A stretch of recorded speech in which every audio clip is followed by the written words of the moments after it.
আগামীকাল সোমবার থেকে 3 ধরনের মেয়েদের আবেদন বাতিল করতে চলেছে পশ্চিমবঙ্গ সরকার। যদি আপনি অন্নপূর্ণা ভান্ডার ফর্ম ফিল আপ করে থাকেন তাহলে জানা মূলত আপনার অত্যন্ত জরুরি, কারণ অনেক মহিলাই রয়েছে যারা আবেদন করার পরে ভাবছে এখনো কেন টাকা ঢুকছে না, বা অনেকেই অপেক্ষায় রয়েছে।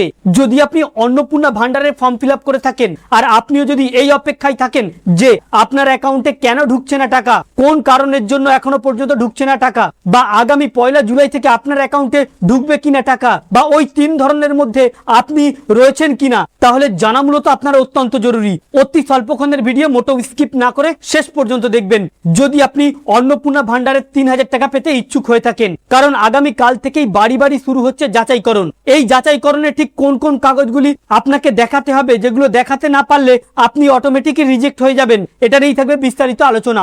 অতি স্বল্পক্ষণের ভিডিও, মোটো স্কিপ না করে শেষ পর্যন্ত দেখবেন। আলোচনা শুরু করার পূর্বে আপনাদের কাছে একটা রিকোয়েস্ট, ভিডিওটিকে অবশ্যই একটি লাইক করে জনস্বার্থে প্রচুর শেয়ার করবেন, কারণ আপনার একটা শেয়ার দ্বারা অন্যজনের জানতে অনেকটাই সুবিধা হবে। চলুন দেখে নেওয়া যাক বিস্তারিত। তো ফ্রেন্ডস, এই মুহূর্তে কয়েক কোটি মহিলা অনলাইনে অন্নপূর্ণা ভান্ডার আবেদন করেছে এবং রাজ্য সরকারের ঘোষণা মতে প্রথম, দ্বিতীয় এবং তৃতীয় ধাপে বেশ কিছু মহিলার অ্যাকাউন্টে 3000 টাকা করে ঢুকেছে। এর মধ্যেই আবার রিপোর্ট উঠে এসেছে যেখানে বলা হচ্ছে অন্নপূর্ণা ভান্ডার যারা অনলাইন আবেদন করেছিলেন তাদের প্রত্যেকের বাড়িতে গিয়ে সার্ভে করা হবে। তারা যে অনলাইনে তথ্যগুলো দিয়েছে এবং সেই তথ্য অনুপাতে অনুসন্ধান করবে যে ওই তথ্যগুলো আদৌ সত্যভাবে দিয়েছে কি মিথ্যে দিয়েছে।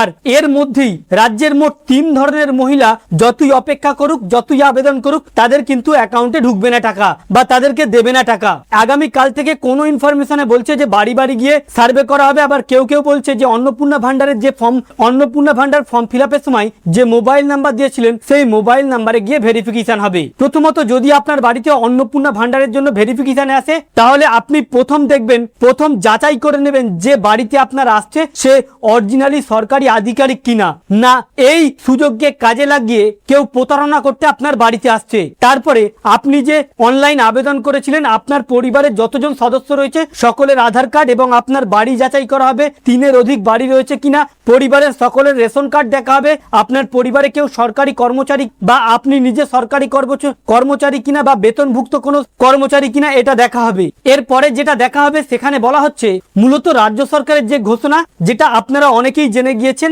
সেখানে বলা হচ্ছে যাদের বাড়ির সন্তানরা সরকারি স্কুলে পড়াশোনা করে না বা সরকার পোষিত স্কুলে পড়াশোনা করে না তাদেরকে দেওয়া হবে না অন্নপূর্ণা ভান্ডারের টাকা। দ্বিতীয়ত, যাদের পরিবারের সন্তান এবং নিজে সরকারি কোনো ভ্যাকসিন নেয়নি তাদেরকেও দেওয়া হবে না টাকা। এটা আপনারা আগেই জেনে গিয়েছেন। এর সাথে বলা হচ্ছে যে ভেরিফিকেশনে মূলত এটাই মূল দেখা হবে যে ব্যক্তিকে এই অন্নপূর্ণা ভান্ডারের টাকা দেবে সে প্রকৃতপক্ষে পাওয়ার যোগ্য কিনা। কারণ অন্নপূর্ণা ভান্ডার লক্ষ্মীর ভান্ডারের মতো নয় বা বিগত সরকারের মতো প্রকল্প নয় যে আবেদন করলেই পেয়ে যাবেন। এখানে দেখা হচ্ছে যে প্রকৃতপক্ষে যারা যোগ্য তাদেরকে, কারণ অনেক মহিলাই রয়েছে যারা ভেবে নিয়েছে যে লক্ষ্মীর ভান্ডারের টাকা যেমন পেতাম তেমন পাবো, বা অনেকেই ভুল তথ্য দিয়েছে, ভুল তথ্য দিয়ে ভাবছে তারা অন্নপূর্ণা ভান্ডারের টাকা পাবে। বিষয়টি এমন নয়।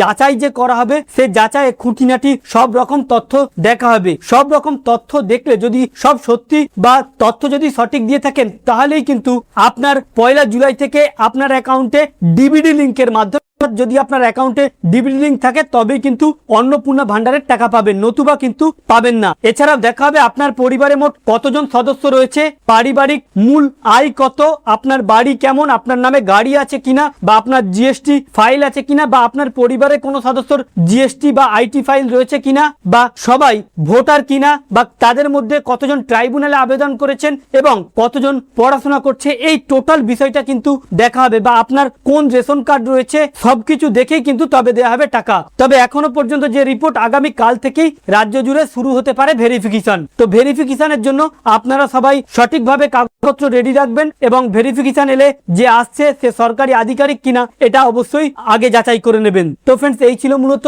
অন্নপূর্ণা ভেরিফিকেশন নিয়ে বিশেষ একটি আপডেট। আমাদের উদ্দেশ্য ছিল এই আপডেটটি আপনাদের সামনে উপস্থাপন করা যাতে আপনাদের জানতে সুবিধা হয়ে থাকে। ভালো লেগে থাকলে ভিডিওটিকে অবশ্যই একটি লাইক করে শেয়ার করবেন। Thank you friends, thank you for watching.